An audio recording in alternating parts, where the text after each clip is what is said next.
Well, hello and welcome, everyone. First, I'd like to thank the library for having me here tonight.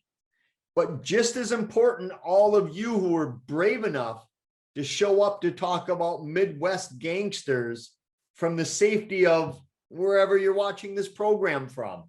So I'm going to go ahead and share my screen with you. Bear with me one moment here. So you should see Midwest Gangster Past on your screen, and hopefully you can all hear me. So with that, let's begin. As you heard, my name is Chad Lewis, and I'll be your presenter for this evening. And although my background is in the field of psychology, for the last 25 years, I've been traveling the world in search of the strange and unusual. Everything from weird roadside attractions to odd places, strange people, you name it. If it's just a little bizarre and out there, I've traveled the globe in search of these oddities of the strange, the bizarre, and the unusual. But it wasn't until I was working on a book on my home state about ghosts when my car got a flat tire up in the Northwoods of my home state of Wisconsin. I got out, repaired the tire, looked over, and there was a lodge in front of me. So I thought I would drop in and grab a can of pop. Well, lo and behold, that place was called Little Bohemia. I didn't know it at the time, but it seemed as though fate had stepped in and provided a little detour from things that go bump in the night to things that will bump you off.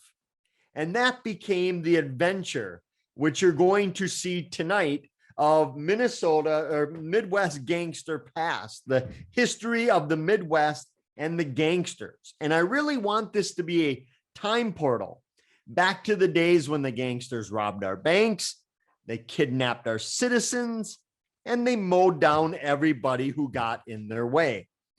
Of course, the gangsters themselves, they no longer hang out at any of these locations. But the places themselves are still there. The history, that is all still there. But for how much longer, I don't know. I always encourage people to get to these places after the pandemic, of course, and enjoy these places, because every year we're losing more and more of these historic treasures. So for this program, we'll spend the next 50 minutes or so traveling the Midwest to learn about the gangster history. So throw on your zoot suit or your flapper dress as we explore the gangsters turning the Midwest into their private vacation land. And the first question we have to ask is, what was it about the Midwest that the gangsters loved so much? Why did they love hanging out here? Well, there were numerous reasons, which you'll see. The first being obviously the heart of Prohibition, the bootlegging capital of the world, Chicago, mainly operated by Al Capone on the left of your screen, and George Bugs Moran on your right. A lot of people are familiar with Al because he reached notoriety in part thanks to the St. Valentine's Day massacre of 1929. That's when Al discovered that Bugs Moran was using this building as a makeshift headquarters, and Al wanted to get rid of Bugs Moran. So Al came up with a great idea. While Al was down in Florida vacationing with an alibi, he'd have some of his colleagues dress up as police officers and raid Bugs's place. And that's exactly what they did. They went inside. Bugs's men thought it was your traditional shakedown. They would pay off the police and go about their business as usual. But as soon as they put their weapons down, they realized this was not your typical shakedown, and these were not police officers. By then it was too late. The gangsters opened fire on Bugs's men. Inside the building was a dog in the garage, and the dog was barking so loud after the shooting that a neighbor lady sent her tenant over to see what was going on. Now, word of caution, During this program, you'll see maybe 2 or 3 of these signs. What they mean is that the next slide, you might find it to be gruesome, gory, or graphic, that you might not want to see it. So you feel free to close your eyes.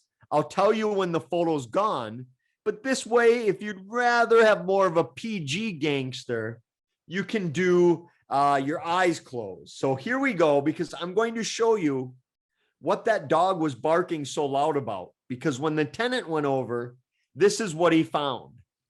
All of the men were on the ground, dead or dying. Okay, the photo's gone. The only survivor was the dog, but the dog was so distraught it had to be put to death. George Bugs Moran wasn't there that day. He had seen the police arrive and he turned around and kept walking the opposite way. When the case was never solved, they asked him who he thought was responsible. He said there's only one person in the world that kills like that, and that's Capone. A few years ago, while Chicago was trying to clean up its gangster history, it tore down the building of the Valentine's Day Massacre. But don't fret, like anything today, if you want, you can go online and buy one of the original bricks from the St. Valentine's Day Massacre. They'll set you back about $1,000 per brick. The second reason they loved the Midwest is because they loved St. Paul, Minnesota. The reason they loved St. Paul was because of this gentleman, Police Chief John O'Connor. Back in the early 1900s, when every other community was trying to keep criminals out of their city, O'Connor took a different approach. He actually invited criminals to St. Paul. So if you were a criminal from anywhere in the US, you could go to St. Paul, register with the police, and do whatever the heck you wanted. Prostitution, no problem. Gambling, be our guest. But there was one catch to this agreement. You could not do it in the city of St. Paul. If you wanted to head to Wilmer, Minnesota, and rob their banks, which you can see they did, you were free to do so, but there'd be no crime inside of St. Paul. Therefore, in the 1920s and 30s, there were more crooks living in the saintly city than nearly anywhere else in the world. Yet it was safer for you to live there than nearly any place else as well.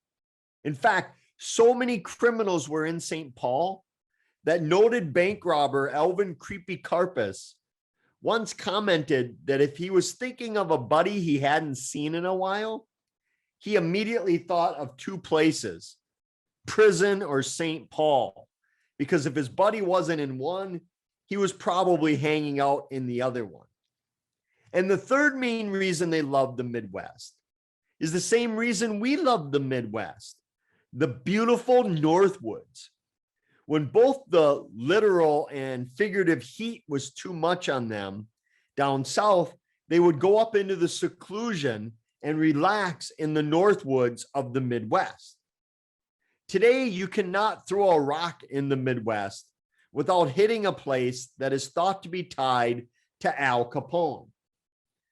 Many people claim that Scarface Capone was spent a lot of time up in the UP area of Michigan, up in the Iron River area, that he would often stay with his colleagues at the Grand Hotel or the Doherty Hotel in Clare, where he loved to spend time when he was up in the UP. Of course, one place we do know Al spent some time is the aptly named Hideout in Coudray, Wisconsin, near Hayward, a vacation area. This is where Al had a home constructed where he could come up and relax in the solitude and the beauty of the Northwoods, and he could do it in luxury. He would bring his friends and family and colleagues up, and they would spend time enjoying the fruits of the Northwoods. Both Al on the left and his brother Ralph Bottles Capone on the right were avid outdoorsmen.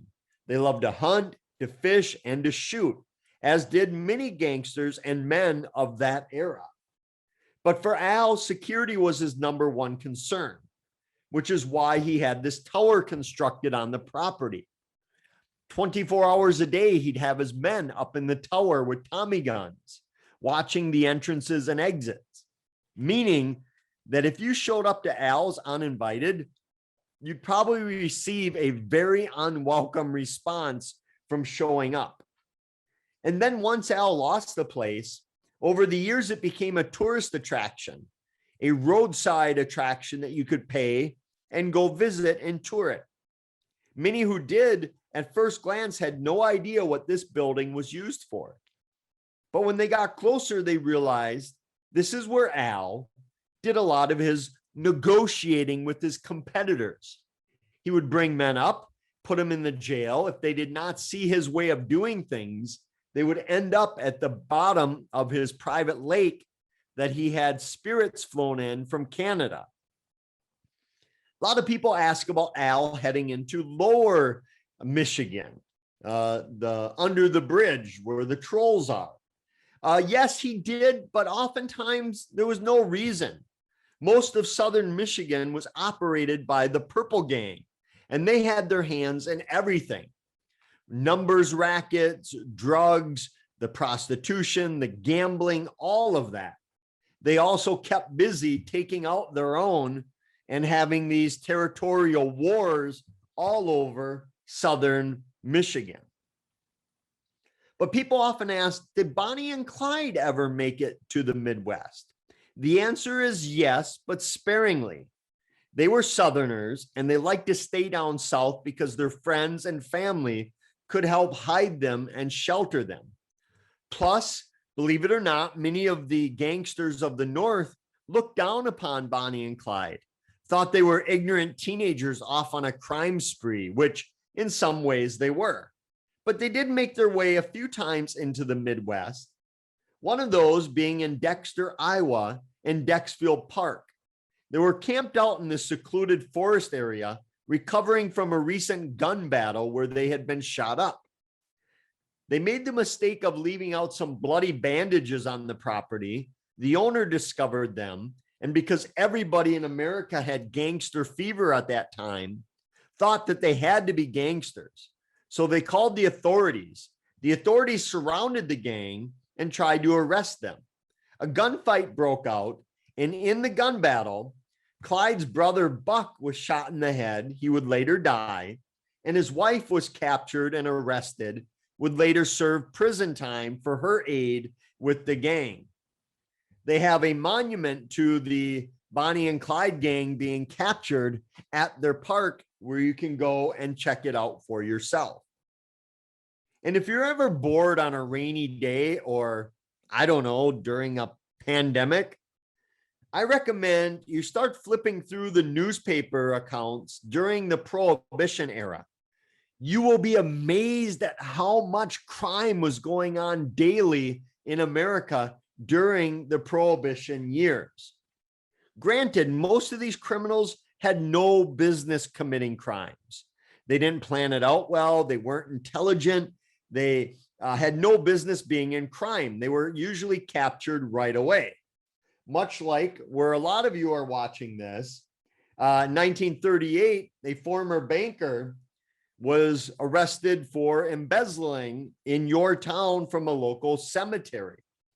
Now, if many of you are watching from the town, you may want to know the name of that embezzler during the gangster era, and it was Mr. Watts.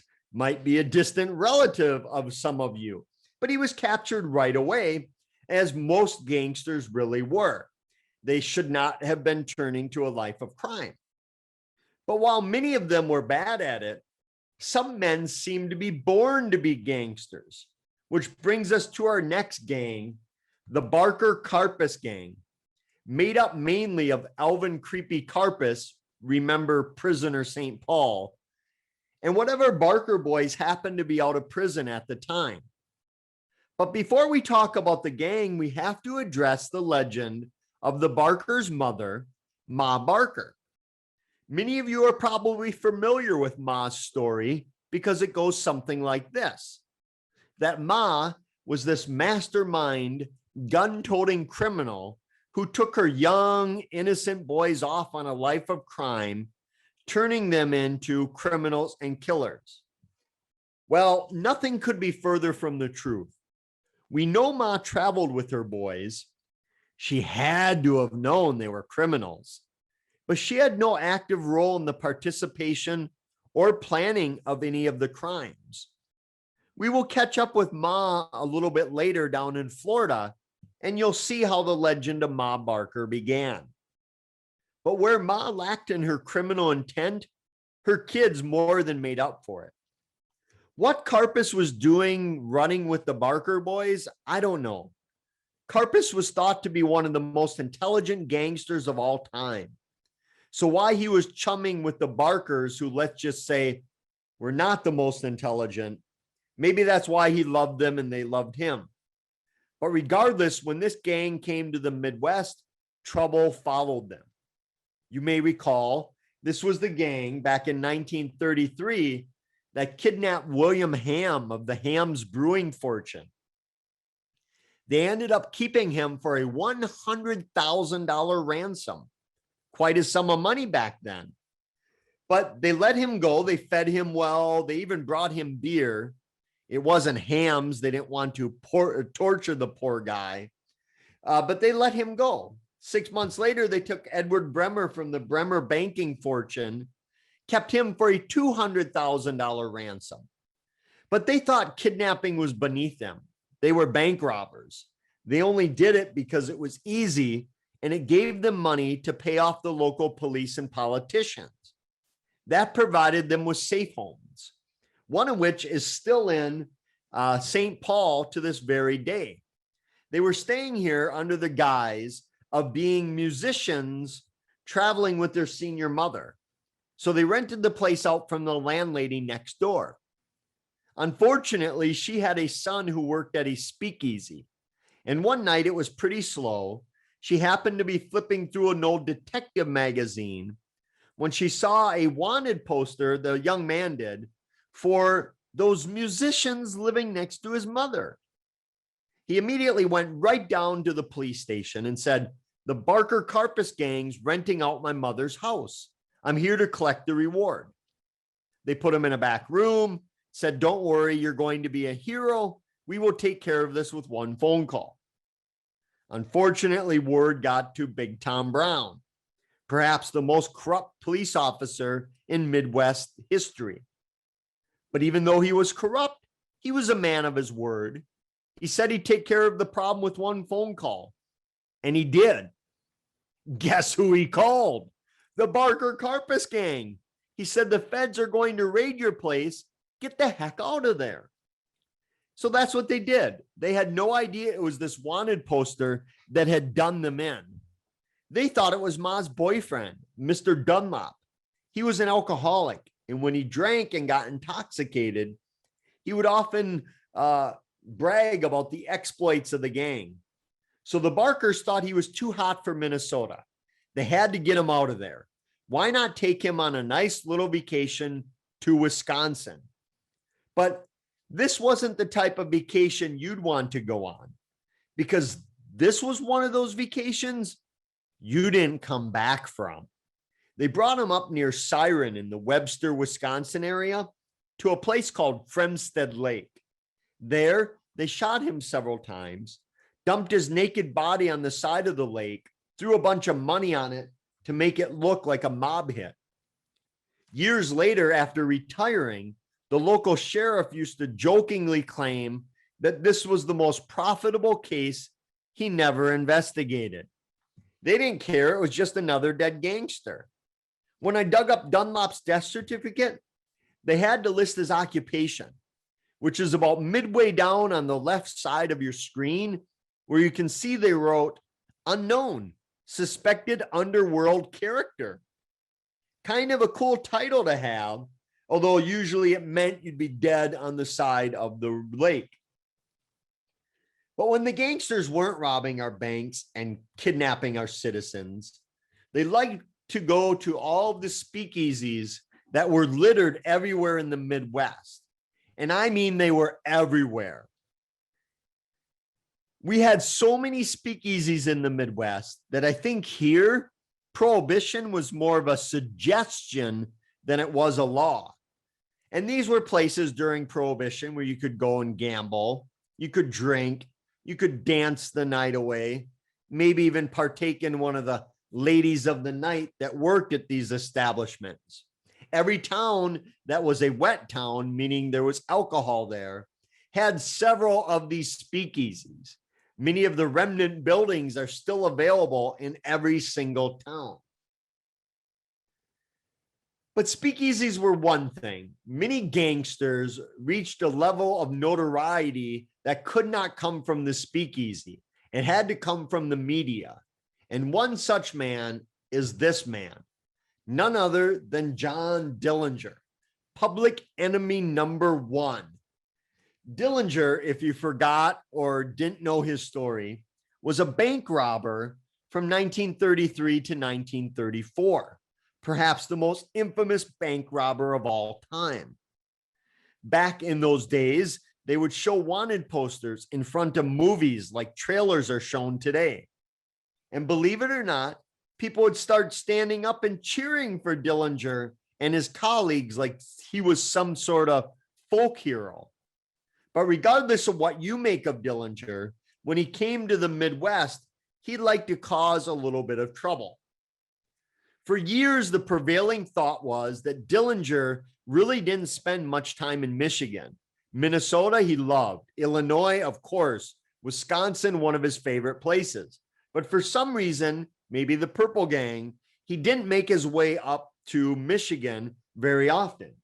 But we do know he spent some time in Sault Ste. Marie up in the north of your state. The reason he went, because one of his colleagues, Three Finger Jack, John Red Hamilton, had a sister up in Sault Ste. Marie, and they went there to visit quite often in the area. She was even arrested for trying to help out Dillinger and her brother when he snuck up there to see her. Brought John Dillinger, of course, with him, the most wanted man in America.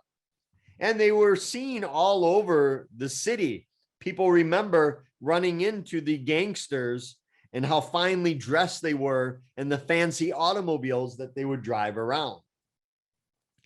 But again, Dillinger was a bank robber. That's what he loved doing, including deciding to rob this bank in Racine, Wisconsin, 1933. It was the American Bank and Trust. Dillinger and his gang wanted to make a withdrawal. In fact, they wanted to take every penny the bank had. So on the day of the robbery, they pulled around back, which looks like this today. Their game plan was to leave the car running in the back, rob the bank, and then go all the way around the block to get away. The bank had a tiny back door, but whether the gangsters didn't know this, they didn't care, or maybe they were simply bored with their lives, even though they were bank robbers, they decided to stick to their plan and left the car running in the back of the alleyway with their getaway driver, Russell Clark. Meanwhile, Dillinger walked up to the bank with his gang, which at the time was made up of Harry Pierpont, Three Finger Jack, John Red Hamilton, and Charles Makeley. Deadly, deadly characters. Makeley's the first one in the bank. He goes right up to the teller who's busy counting out change and says, "This is a stick up. Give us your money." The teller, thinking it was a joke, didn't even look up. He just said, "Next window, please." Makeley shot him in the shoulder. This got his attention. It also got the attention of people gathering outside the window, seeing what was going on with the gunfire. Also, the police were alerted and they raced to the scene. Well, not exactly. You see, back then, false alarms were very common at banks. So the police took their time getting there. When they got there, they were simply held hostage with the rest of the bank employees. One of the biggest misconceptions about bank robberies of this era was the whole stick 'em up thing. Most banks had big windows out front, so anyone with their hands up, people walking by would see that, know there was a robbery, and alert the authorities. Instead, gangsters would throw you on the floor where you were not seen and threaten to kill you if you got up. So the gangsters scooped up tens of thousands of dollars and then grabbed some hostages, a bank manager and a security guard, and a young female clerk. Normally, they like to stick with the young women and used them as shields because they believed, rightly so, that the police would be less likely to shoot them if they had shields sitting and standing on their running boards. So they scooped up the 3 hostages and made their way to their car. In their car, they had a very high-tech way of eluding the police. And that high-tech manner was this. In the back of their seats, they would keep a big bucket of roofing nails, and they would throw these nails on the road as they left town. Back then, police had no two-way radios, so all they could do was chase you. So the gangsters would throw these nails on the road. The police would follow and pop their tires, and the chase would be over. That's exactly what Dillinger did, made his way back to a safe house in Milwaukee. Today, the bank is now the Racine Art Museum, or the RAM. But they do still have the original bank vault there. If you use a speakeasy password, they might let you see it and check it out. After the robbery, authorities grabbed a lot of the leftovers from the crime. Some weapons, some bullet casings, a lot of the newspaper articles, and they put it in a nice little display as a memorial to the bank robbery. But my favorite part is where they decided to put this memorial. Because what would be a better place to put a memorial for the most infamous gangster? Where else should you put a memorial for the greatest bank robber? Well, there's only one place for that memorial, and that has to be at your local police department. That's exactly where it is, in the front lobby of the police department. Now, I have to warn you, those of you who are currently on the lam from the law, this is a working police station. So you may want to skip this one and head to our next gangster location.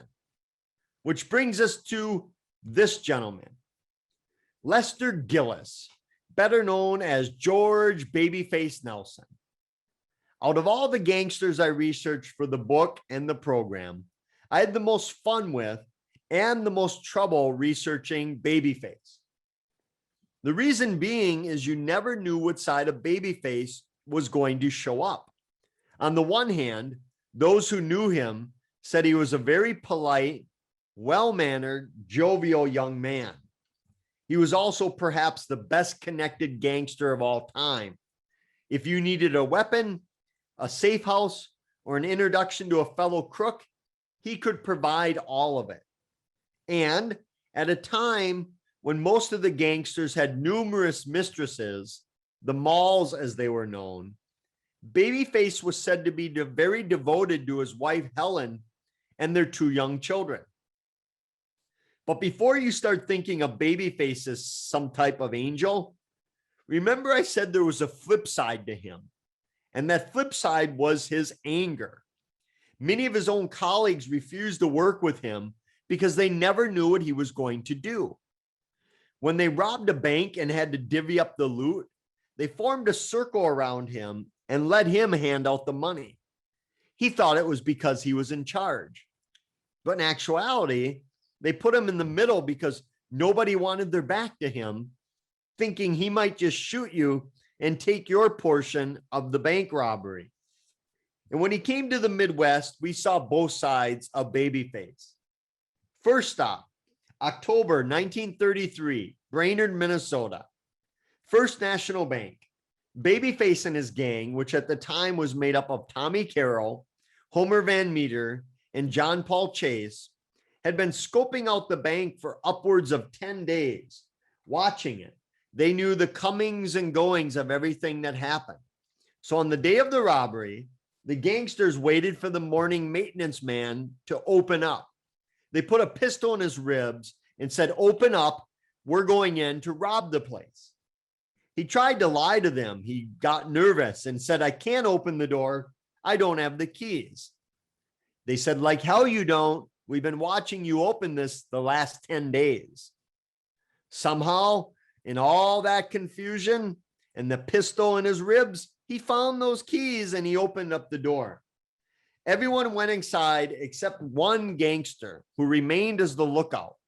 We know the gangster was out there because later after the robbery, witnesses recalled seeing a man standing out in front of the bank with an expensive suit, with brand new bib overalls on top of the suit, carrying a picnic basket. They thought it was really strange. They would have thought it was weirder if they had seen his weapon inside the picnic basket. Everyone went inside and waited for the authorities and the workers to show up. This is what it looks like today. The footprint still remains the same, although it's now an antique store. Everything was going great. The employees came in, they were thrown to the ground, where they stayed if they wanted to survive.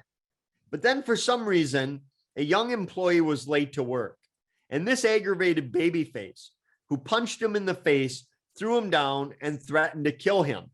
At the time, the young man was terrified for his life.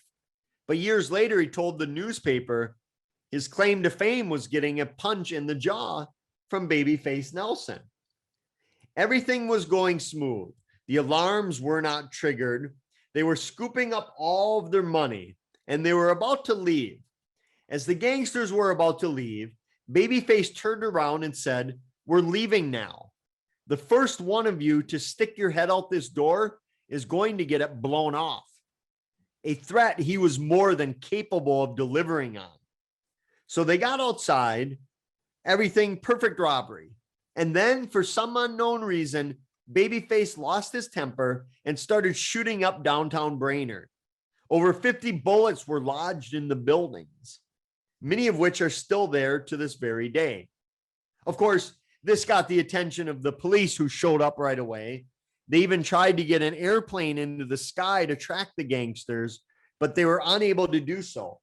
And Babyface employed the same tactics as the Dillinger gang, big roofing tacks in his back seat. So if you head up to Brainerd on vacation, or maybe you're looking to rob their banks, make sure you stop at the local historical society's museum, because there on display, they have that picnic basket that was used in the robbery. You can go there and see if any of your weapons fit inside the basket. The gangsters needed time off. As you can imagine, robbing banks and kidnapping people was very stressful, not to mention all the shootouts. So they wanted to go to a resort where they could hang out and not worry about anything. The resort they picked was up in Manitwish Waters, Wisconsin, in the Northwoods, a place called Little Bohemia, exactly where my car popped that tire. It was April of 1934, which meant it was completely dead up in the Northwoods. It wasn't filled with Chicago tourists like it is today. So the owners were very excited when a group of men pulled in, wanting to rent the place out for the weekend. Money was no object. In fact, the owners said the men were throwing around money as though they had just robbed a bank. That should have been their first clue. But again, they needed the business. They were excited. But that excitement soon turned to fear when they noticed who walked through the front door. Because in 1934, the last people in the world you'd want at your place was exactly who was at Little Bohemia. A who's who of gangsters. Top left corner, John Dillinger. Top right corner, Babyface Nelson. Bottom right corner, Tommy Carroll. Middle of your screen, Three-Finger Jack, John Red Hamilton. And in the far left corner, Homer Van Meter. Deadly, deadly men. If the FBI could capture these men, they could throw away their most wanted list. Of course, they had their softer side, the malls, with them too. And in the beginning, the owners were excited. The men were telling great stories. They were buying all the rounds. They were tipping really well. The only thing that bothered the owners is all of the men seemed to have a large lump on their jackets. But don't worry, the owners would find out what those lumps were, because they made the mistake of smuggling out information that Dillinger was in the Northwoods. They finally got word down to the Chicago FBI division, which was operated by Melvin Purvis.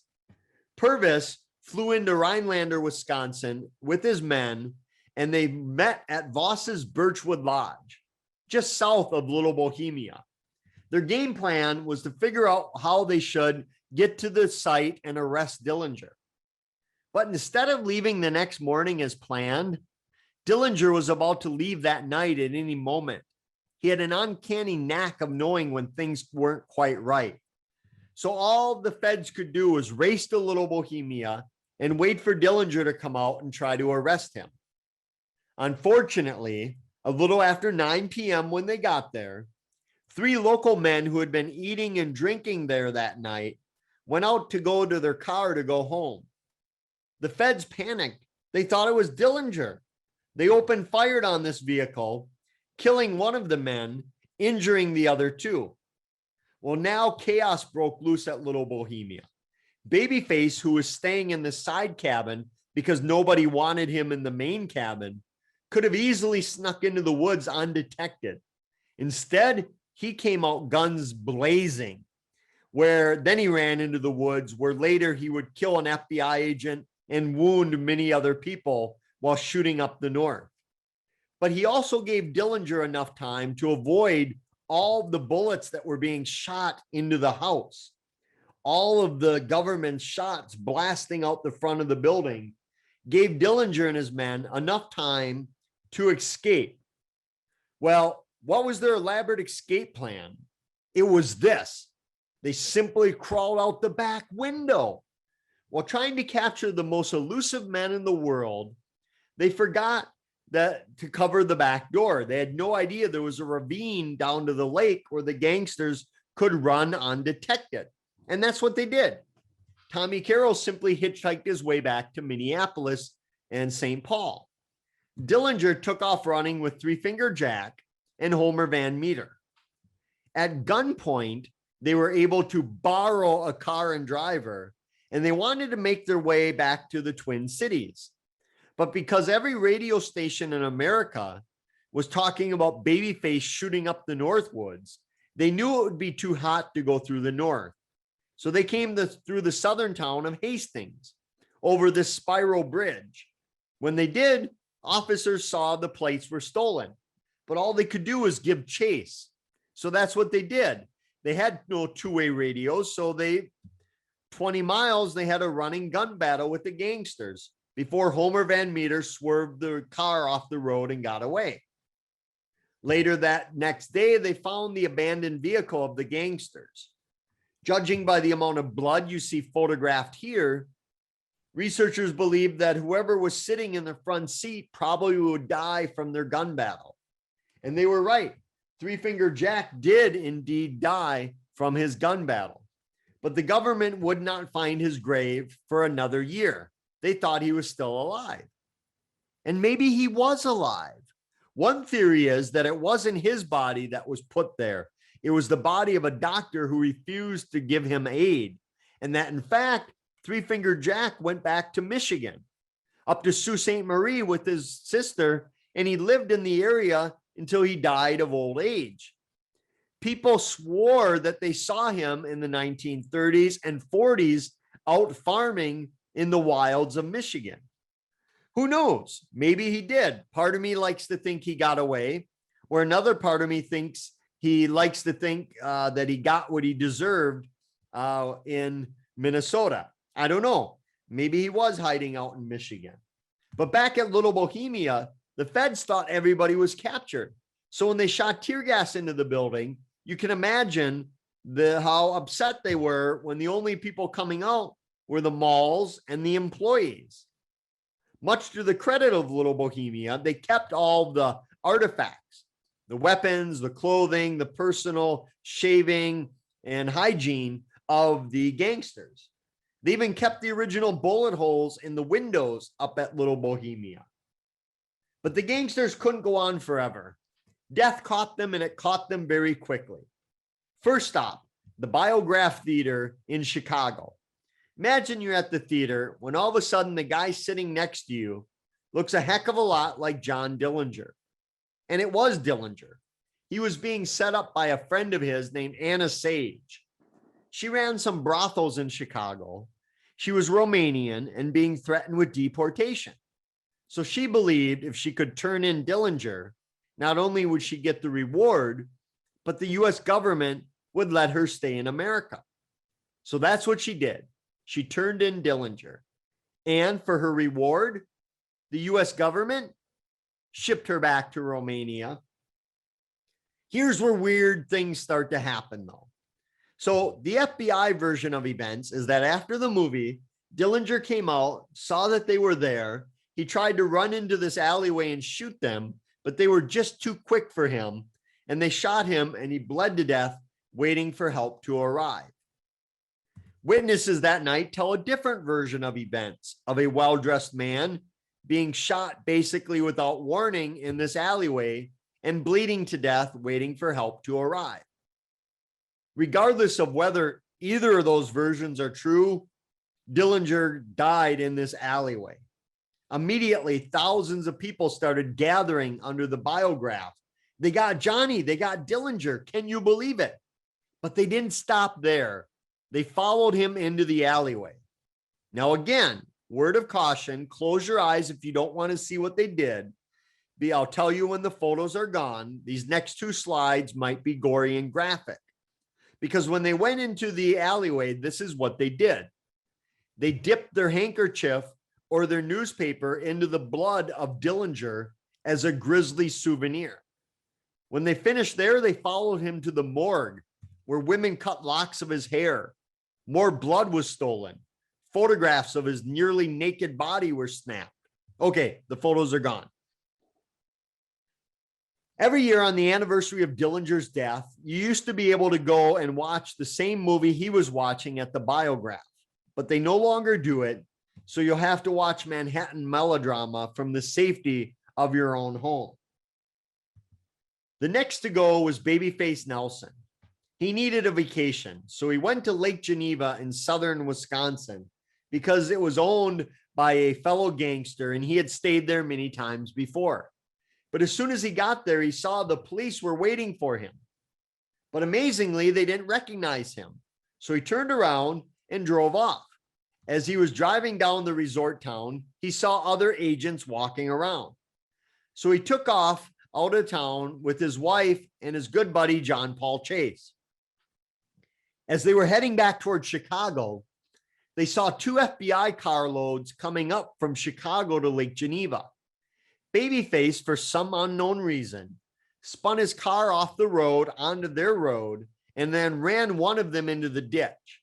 The other car he ran into a park in Barrington, just north of the Chicago suburbs. As he rammed their car into this park here, he got out and he started walking toward their vehicle shooting. They're shooting him, he's shooting them. By the time he reaches their vehicle, he has bullet holes all over his body, oozing blood. But he realizes they're in no condition to fire back at him anymore. So he simply kicks them out of their vehicle and drives off with John Paul and his wife following behind. They put a memorial for this shootout in Barrington because both of those agents, unfortunately, died from their gunfight with Babyface. The next day, Babyface's body was found on the side of the road, dead. He too died from the gun battle. I'm going to show you his morgue photo. If you'd rather not see it, close your eyes. Here's Babyface dead in the morgue, 25 years of age. Okay, the photo's gone. The last of the big names to go was Ma and Fred Barker. It was January of 1935. They were renting this home down in Florida along the lake. Neighbors thought they were the best neighbors you could have. They didn't know they were gangsters, of course, but they loved that they'd give candy and coins to kids and drive them around in their fancy automobiles. The feds found out they were living there. According to their version of events, they knocked on the door. And when Ma answered, they asked her nicely to surrender peacefully, which she replied, "Let's see what Freddie and his guns have to say about surrendering." The real version of events in reality here is that they found out they were staying there and they simply opened fire right away without warning. Researchers of that era believe that Ma and Fred were killed in the first 30 seconds of the gun battle. But for the next several hours, every time the wind blew a curtain or a screen door, the feds opened fire, thinking it was the Barker game. It went on so long Neighbors put lawn chairs out front, watching it like it was some sort of reality TV program. Eventually, after many hours of no gunfire coming from inside the house, the government finally garnered the courage to force the Barkers' hired maintenance man in to see what was going on. And that's when they discovered Ma was dead. She was an unarmed senior with mild at best intelligence. And they thought to themselves, perhaps the general public would not like us going around shooting unarmed seniors. So they concocted this legend of Ma being a mastermind criminal, public enemy number one. When the word started spreading, those who knew Ma best started laughing. They told the media that that old woman couldn't plan breakfast, much less a bank robbery. But that's how the legend of Ma Barker began. And Ma and Fred were dead. I'm going to show you their morgue photo if you'd rather not see it. Again, close your eyes. Here we go. Here are the bullet-riddled bodies of Ma and Fred inside the morgue. Okay, photo's gone.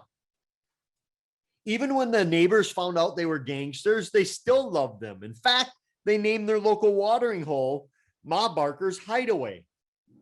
You can go there and do some shots or take some shots if you so choose.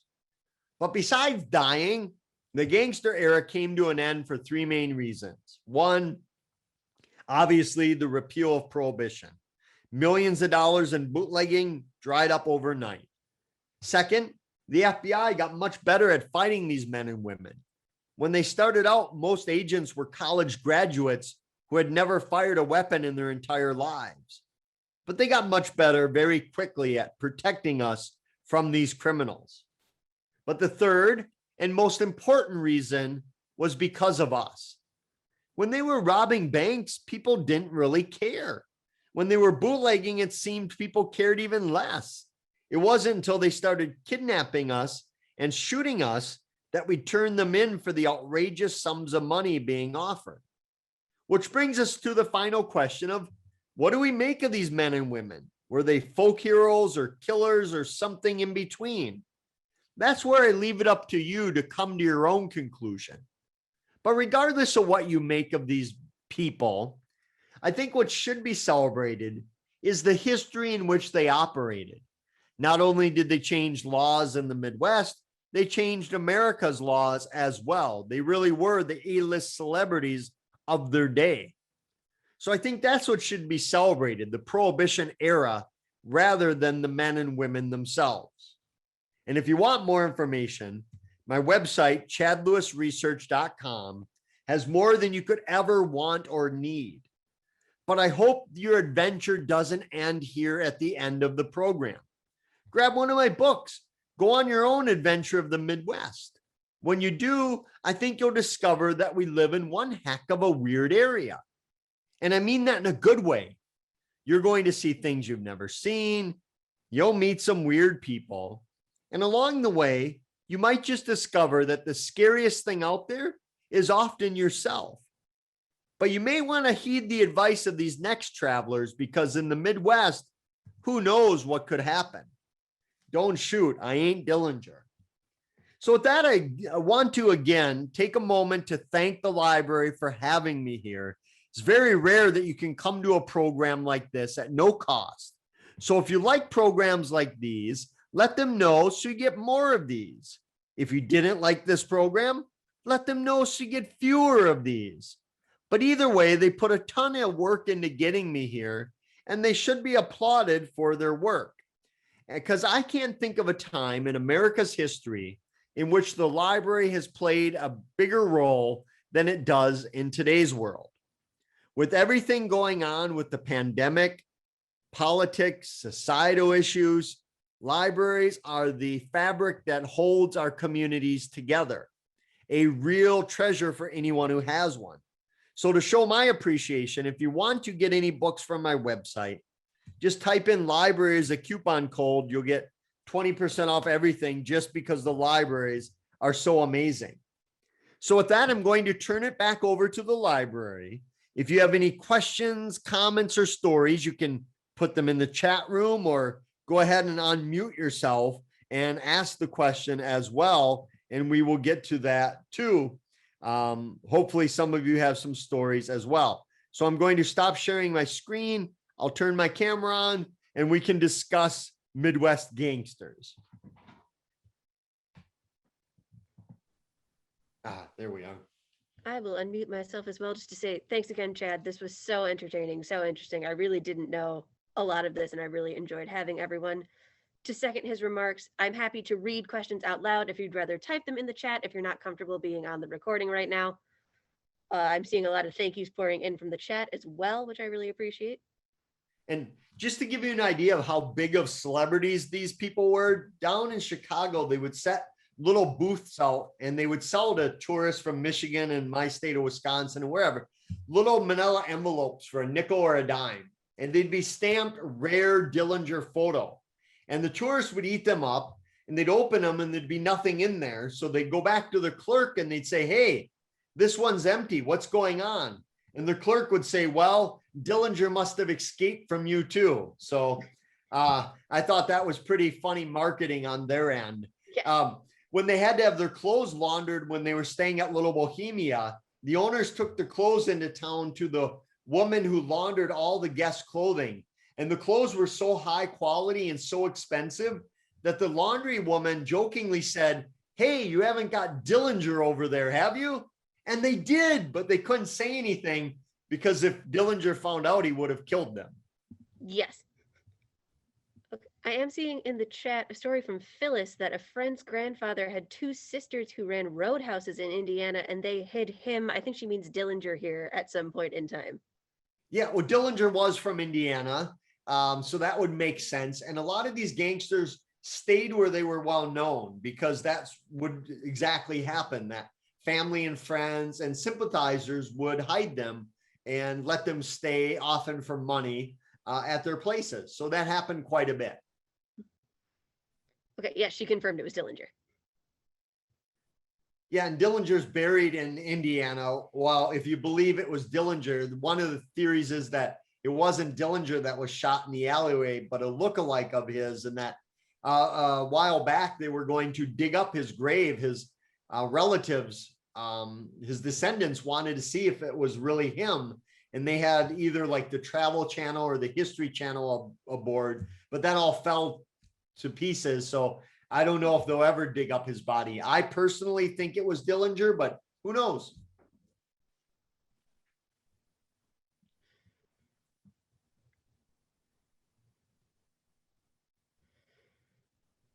Any other questions? Oh, again, so when they're up at Little Bohemia, the owner kind of recognized them a bit, but they all had plastic surgery done, which really didn't do anything. Okay. Dillinger and Homer Van Meter had their, among many others, had their fingerprints boiled off with acid, which didn't do much for them either. But when they were playing cards, the owner noticed that all of them had a large roll of money that was large enough to choke a cow, he said. And he thought these people might not be legitimate businessmen. And that was confirmed with the shootout, of course. Yeah. Okay, there is a question. Did Dillinger have descendants? Not that we know of. Now, remember, Dillinger, as a young man, tried to rob a grocery store with his buddy. It didn't go well. Nobody was hurt. They didn't get any money, but his lawyer told him, plead guilty. The judge will go easy on you. The judge did not. Sent Dillinger as a young man over a decade in prison. So Dillinger, when he got out in 1933, it was less than a year later, he was dead. But in that year, stories back then had time to percolate in the media. It wasn't like today's story, it'll be gone tomorrow in our world. And back then, they could continue. So these stories built. So Dillinger was only out of prison for a year. He had no known descendants of that time. Maybe fathered some illegitimate children, but we don't know. Babyface had some children, and a lot of these gangsters, their malls, they usually got 2 years in prison for helping and aiding. But when they got out, most of them went on to live quote unquote normal lives. And it was just kind of a thing of their past, the wild, crazy days that they had. So most of them did go on to live relatively normal lives.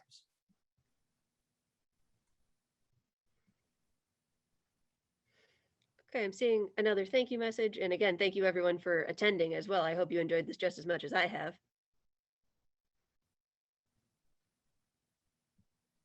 And I think, I mean, unless we have still about 5 minutes left, if you have like one last favorite story you want to share. Sure. My favorite story is Creepy-Karpis. He lasted longer than all of the gangsters. He was caught finally down in New Orleans, Louisiana, and he was caught by Hoover, FBI Director Hoover, because Hoover had gone to the Congress and he was embarrassed because some senator asked him how many arrests he had made. And he said hundreds, if not thousands. And they said, no, no, no. How many have you actually done yourself? How many people have you arrested? And he said 0. And he was embarrassed, but you know, that wasn't his job. So anyway, when they finally captured Creepy-Karpis down in New Orleans, they had subdued him, handcuffed him, had guns on him. And then Hoover came out of the van and came over and arrested Creepy-Karpis, who then went to go on to serve more time at Alcatraz prison than any other prisoner in its history before he was let out and he went back to Canada where he had been born. So Creepy-Karpis outlasted all of them, although much of the time was in prison. And Al Capone was there when Creepy-Karpis was there as well, and many other gangsters. And Capone was let out from prison. He had gone crazy with syphilis, and he just went down to Florida, lived his days, and then died peacefully down there. So he kind of got out of the racketeering business. Yeah, I suppose that's one way to retire. Yeah, yeah, syphilis is early retirement, apparently. All right. I'm not seeing any more questions come in. So I suppose, again, thank you one last time to everyone for attending, for Chad for presenting this. I hope you all have an excellent rest of your evening.